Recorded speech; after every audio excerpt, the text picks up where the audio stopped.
കോഴിക്കോട് ഉൾപ്പെടെയുള്ള ദേശങ്ങളിലെ തദ്ദേശ സ്വയംഭരണ തെരഞ്ഞെടുപ്പ് പ്രചാരണത്തിന്റെ ഭാഗമായി UDF സ്ഥാനാർത്ഥികൾക്കായി ഒരു അത്യുഗ്രൻ പ്രസംഗവുമായി എത്തിയിരിക്കുകയാണ് വടകര MP ഷാഫി പറമ്പിൽ. ശബരിമലയിലെ സമ്പത്ത് സംരക്ഷിക്കേണ്ടതിന്റെ ഉത്തരവാദിത്തം സർക്കാർ ഉറപ്പാക്കണമെന്ന ആവശ്യവുമായി അദ്ദേഹം കടുത്ത വിമർശനം ഉന്നയിച്ചു.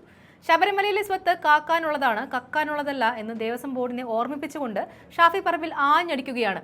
ഇത്രയും വലിയ കൊള്ള നടത്തിയ 2 CPM നേതാക്കൾ ജയിലിലുള്ളപ്പോൾ പോലും പാർട്ടി അവർക്കെതിരെ നടപടിയെടുക്കുന്നില്ല.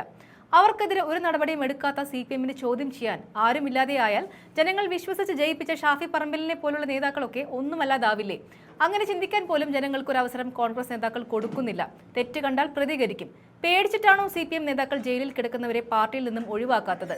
ഒഴിവാക്കിയാൽ മുഖ്യനും കൂട്ടർക്കും നേരെ അവരുടെ മൊഴി വന്നാലോ എന്ന പേടി. ഇങ്ങനെ ഉത്തരം മുട്ടുന്ന ചോദ്യങ്ങളുമായി ഷാഫി പറമ്പിൽ രംഗത്ത് വന്നിരിക്കുകയാണ്.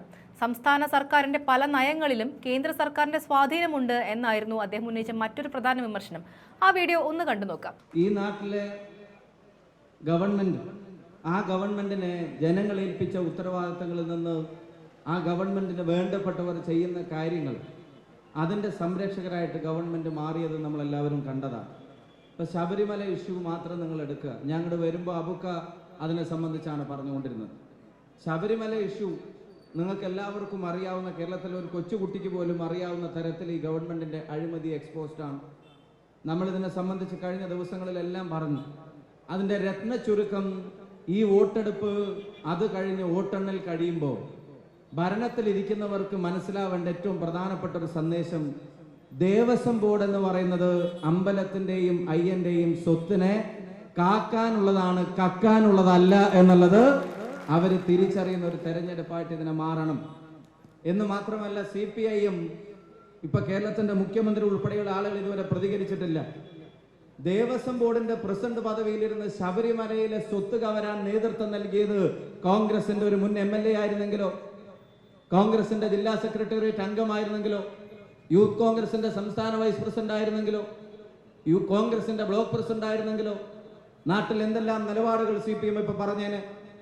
അവരുടെ തന്നെ ഭരണത്തിന്റെ കീഴിൽ കോടതിയുടെ മേൽനോട്ടമുള്ളത് കൊണ്ട് മാത്രം SIT തുറങ്കലിൽ അടച്ച പത്മകുമാർ എന്ന് പറയുന്ന മുൻ ഏരിയ സെക്രട്ടറി, ഇപ്പൊ പാർട്ടിയുടെ ജില്ലാ സെക്രട്ടേറിയറ്റ് അംഗം, പാർട്ടി MLA ആക്കിയ ഒരാൾ, പാർട്ടി ദേവസ്വം പ്രസിഡന്റ് ആക്കിയ ഒരാൾ, അയാൾ അറസ്റ്റ് ചെയ്യപ്പെട്ടിട്ട് ജയിലിലടക്കപ്പെട്ടിട്ട് ഇത്ര മണിക്കൂറുകളും ദിവസങ്ങളുമായിട്ട് ഇതുവരെ പാർട്ടിയിൽ നിന്ന് ഒരു കാരണം കാണിക്കൽ നോട്ടീസ് പോലും കൊടുക്കാൻ ധൈര്യമില്ലാത്ത തരത്തിൽ CPIM ശബരിമല കേസിൽ പ്രതിരോധത്തിലാണ് എന്നുള്ള കാര്യത്തിന് ഒരു സംശയം നിങ്ങൾക്ക് വേണ്ട.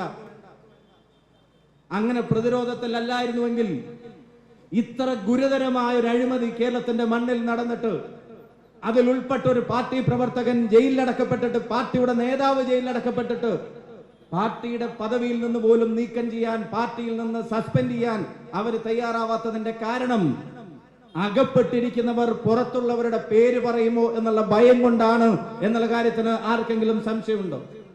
കോൺഗ്രസിന് ധാർമ്മികതക്ക് ക്ലാസ് എടുക്കുന്ന ആളുകൾ അവരവരുടെ കാര്യങ്ങളിൽ എന്താണ് ചെയ്തത് എന്നുള്ളത് മനസ്സിലാക്കണം. ശബരിമലയിൽ കയറി മോഷ്ടിക്കാൻ മടിക്കാത്തൊരു ഭരണകൂടം, ശബരിമലയിൽ അഴിമതി നടത്തിയവരെ സംരക്ഷിക്കാൻ മടിക്കാത്തൊരു ഭരണകൂടം മറ്റൊന്നും ചെയ്യാൻ മടിക്കില്ല എന്നുള്ളത് കേരളത്തിലെ ജനങ്ങൾക്ക് ഇപ്പൊ ബോധ്യപ്പെട്ടിട്ടുണ്ട്. ആ ബോധ്യത്തിന്റെ അടിസ്ഥാനത്തിൽ തന്നെയാണ് കേരളത്തിലെ ജനത മുന്നോട്ട് പോകുന്നത് എന്ന് മാത്രമല്ല, ഈ ഗവൺമെന്റിന്റെ തലപ്പത്തിരിക്കുന്ന രാഷ്ട്രീയ പ്രസ്ഥാനത്തിന്റെ അവരവരുടേതെന്ന് പറയുന്ന ആശയങ്ങളിൽ നിന്ന് പരിപൂർണമായും വ്യതിചലിച്ചിട്ടാണ് ഈ ഗവൺമെന്റ് മുന്നോട്ട് പോകുന്നത് എന്നുള്ളത് അവരുടെ പ്രവർത്തകർക്ക് പോലും തിരിച്ചറിവുള്ള കാര്യമാണ്. നിങ്ങൾ കണ്ടതാണ് PM ശ്രീ വിവാദം, നിങ്ങൾ കണ്ടതാണ് ഇപ്പൊ ലേബർ കോഡുമായി ബന്ധപ്പെട്ട കാര്യങ്ങൾ. നരേന്ദ്രമോദിയും അമിത്ഷായും നിയമങ്ങൾ ഉണ്ടാക്കുമ്പോഴത്തേക്കും ഇവിടെ ചട്ടങ്ങൾ തയ്യാറാക്കി കാത്തിരിക്കുന്നവരായി കേരളത്തിലെ ഗവൺമെന്റിനെ മാറ്റിയത് കേരളത്തിന്റെ മുഖ്യമന്ത്രിയാണ്. അവരുടെ ഒരു തരത്തിലുള്ള അതൃപ്തിയും അത് തന്റെ മേലെയോ തന്റെ സർക്കാരിന്റെ മേലെയോ വിടരുതെന്ന് ഈ ഗവൺമെന്റിന്റെ തലപ്പത്തിരിക്കുന്ന ആൾക്ക് നിർബന്ധമുണ്ട്. മോഡിയുടെ തൃപ്തിയേക്കാൾ വലുതല്ല CPIയുടെ അതൃപ്തി, അല്ലെങ്കിൽ ബിനോയ് വിശ്വത്തിന്റെ അതൃപ്തി, അല്ലെങ്കിൽ D രാജയുടെ അതൃപ്തി, അല്ലെങ്കിൽ ആനി രാജയുടെ അതൃപ്തി, അല്ലെങ്കിൽ AYF ഉൾപ്പെടെയുള്ള ആളുകളുടെ അതൃപ്തി, അതുമല്ലെങ്കിൽ സ്വന്തം മന്ത്രിസഭയിലെ 4 അംഗങ്ങളുടെ, CPIക്കാരായ 4 അംഗങ്ങളുടെ അതൃപ്തി. അതിനേക്കാൾ ഇദ്ദേഹത്തിന് പ്രധാനമന്ത്രിയുടെ തൃപ്തിയാണ് എന്നുള്ളത് കഴിഞ്ഞ എല്ലാ കാര്യങ്ങളിലും കണ്ടു. ചുരുക്കി പറഞ്ഞാൽ അവരുടെ പോളിറ്റ് ബ്യൂറോയുടെ തലപ്പത്ത് നിങ്ങൾ വിചാരിക്കുന്നത് പോലെ MA ബേബി അല്ല, ഭരണ നേതൃത്വത്തിന്റെ പോളിറ്റ് ബ്യൂറോയുടെ തലപ്പത്ത് നരേന്ദ്രമോദിയാണ് എന്ന് തെളിയിക്കുന്ന സംഭവവികാസങ്ങളാണ് കേരളത്തിലെ രാഷ്ട്രീയത്തിൽ ഉണ്ടായിക്കൊണ്ടേയിരിക്കുന്നത്. എല്ലാ കാര്യങ്ങളിലും നിലപാടതാ. ഇപ്പൊ ഇവിടെ പ്രകടനമൊക്കെ നടത്തുന്ന ആളുകൾ ജനാധിപത്യ അവകാശമാണ്, പ്രകടനം നടത്തട്ടെ. പക്ഷെ ഒരു കാര്യം നിങ്ങൾ ശ്രദ്ധിക്കുക. എന്താ ശ്രദ്ധിക്കേണ്ടത്? SFIയെ സംബന്ധിച്ച്, DYFIയെ സംബന്ധിച്ച് എന്താണ് AYF പറഞ്ഞത്? എന്താണ് CPI പറഞ്ഞത്? AYFന്റെ നേതാക്കന്മാർ പത്രസമ്മേളനം നടത്തി പറഞ്ഞത് ഇവര് സമരങ്ങളിൽ മുണ്ടെടുക്കരുത് എന്നുള്ളതാണ്. AYFന്റെ നേതാക്കന്മാർ ഇവരെ ഉപദേശിച്ചത് സമരങ്ങളിൽ മുണ്ടെടുത്താൽ മുണ്ട് മടക്കി കുത്തരുത് എന്നുള്ളതാണ്. അതിന് കാരണം പറഞ്ഞത് മുണ്ട് മടക്കി കുത്തിയാൽ നിങ്ങളുടെ കാവിക്കളസം ലോകം കാണുമെന്ന് CPIക്കാർ ഇവരെ ഉപദേശിക്കുന്നത് നിങ്ങൾ കണ്ടതാണ്. അവരുടെ രാഷ്ട്രീയം, ഇടത് രാഷ്ട്രീയത്തെ പൂർണ്ണമായി ഉപേക്ഷിച്ച് തീവ്ര വലതുപക്ഷത്തേക്ക് അവർ മാറി എന്നുള്ളതിന്റെ തെളിവുകൾ ഓരോ ഇൻസിഡന്റിലും നമ്മൾ പറയുന്നുണ്ട്. ക്യാബിനറ്റിലെ 4 മന്ത്രിമാർ അറിയാതെ PM ശ്രീ ഒപ്പിട്ട് കൊടുത്തതിന്റെ ചേതോവികാരം ഫണ്ടാണെന്ന് നിങ്ങൾ കരുതുന്നുണ്ടോ? ഫണ്ടിന് വേണ്ടിയാണെങ്കിൽ മന്ത്രിസഭയിലെ 4 അംഗങ്ങളെ കൂടെ വിശ്വാസത്തിലെടുക്കാനുള്ള കഴിവ് പിണറായി വിജയൻ ഇല്ല എന്ന് നിങ്ങൾ കരുതുന്നുണ്ടോ? അപ്പൊ അതല്ല അതിന്റെ റീസൺ. നിങ്ങൾ അറിയുമോ, ഇടതുമുന്നണി ചർച്ച ചെയ്യണമെന്ന് 22ാമത്തെ ക്യാബിനറ്റിൽ അവിടെ CPIയുടെ മന്ത്രിമാർ വന്ന് പറയുമ്പോ 16-ാം തീയതി അത് ഒപ്പിട്ട് കഴിഞ്ഞു എന്ന വിവരം പിണറായി വിജയനും ശിവൻകുട്ടിയും ഈ ഇടതു മന്ത്രിസഭയിലെ 4 അംഗങ്ങളെ മറച്ചു വെക്കുന്നത്. അതിന്റെ കാരണവും ഫണ്ടല്ല, ഫണ്ടിന് വേണ്ടിയല്ല. PM ശ്രീ എന്ന് പറയുമ്പോ അവരത് ഒപ്പിട്ടതിന്റെ ഒരു പ്രധാനപ്പെട്ട കാരണം അല്ലെങ്കിലും CMന്റെ ശ്രീ PM തന്നെയാണ് എന്നുള്ളത് ഇപ്പൊ അവർക്ക് തിരിച്ചറിഞ്ഞിട്ടുണ്ട്. അത് തന്നെയാണ് ഇപ്പത്തെ ഐശ്വര്യം. കേസുകളിൽ പരസ്പരം നടത്തുന്ന വിട്ടുവീഴ്ചകളും ഒത്തുകളികളും നിങ്ങൾ കാണുന്നുണ്ട്.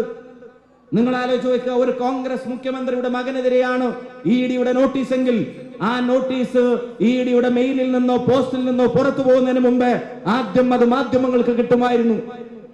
ഏതെങ്കിലും ഒരു UPA നേതാവിന്റെ, ഇന്ത്യ മുന്നണിയുടെ നേതാവിന്റെ, കേരളത്തിലല്ലാത്ത വേറെ ഏതെങ്കിലും ഇന്ത്യ മുന്നണി നേതാവിനുമെതിരായിരുന്നെങ്കിൽ ED നോട്ടീസ് അച്ചടിച്ച് ഈ ആൾക്ക് അയക്കുന്നതിന് മുമ്പ് ED അത് മാധ്യമങ്ങൾക്ക് അയച്ചിട്ടുണ്ടാവും. ED ആ സംസ്ഥാനത്തെ BJP നേതാക്കന്മാർക്ക് അയച്ചിട്ടുണ്ടാവും. ED അവിടുത്തെ പോഷക സംഘടനകൾക്ക് അയച്ചു കൊടുത്തിട്ടുണ്ടാവും. എന്നിട്ട് ആ കോൺഗ്രസ് നേതാവിന്റെ വീട്ടുപടിക്കലും മുറ്റത്തും ഓഫീസ് പഠിക്കലും സമരങ്ങൾക്കുള്ള ആഹ്വാനം ഉണ്ടാകും. എന്നിട്ട് ചോദ്യം ചെയ്യലുകളുടെ പരമ്പരകൾ ഉണ്ടാകും. 5 ദിവസം കൊണ്ട് 52 മണിക്കൂർ രാഹുൽ ഗാന്ധിയെ ചോദ്യം ചെയ്യാൻ വേട്ടയാടാൻ ശ്രമിച്ച ED, രോഗബാധിതയാണെന്ന് അറിഞ്ഞിട്ടും സോണിയാഗാന്ധിയെ വേട്ടയാടാൻ ശ്രമിച്ച ED, അതേ ED തന്നെയാണ് കേരളത്തിന്റെ മുഖ്യമന്ത്രിയുടെ മകന് നോട്ടീസ് അയച്ചിട്ട് ആ നോട്ടീസിന്റെ ഒരു പകർപ്പ് ഒരു ഈച്ച പോലും കാണരുത് എന്ന ആഗ്രഹത്തോടെ അത് പരമ രഹസ്യമാക്കി വെച്ച BJPയുടെ CPMനോടുള്ള ആ കരുതലുണ്ടല്ലോ, ആ കരുതലിനുള്ള തിരിച്ചടിയാണ് ഈ തെരഞ്ഞെടുപ്പെന്ന് അത് പ്രഖ്യാപിക്കാൻ കേരളത്തിലെ ജനങ്ങൾ തയ്യാറായി നിൽക്കുന്നു. ഒരു സംശയവും വേണ്ട.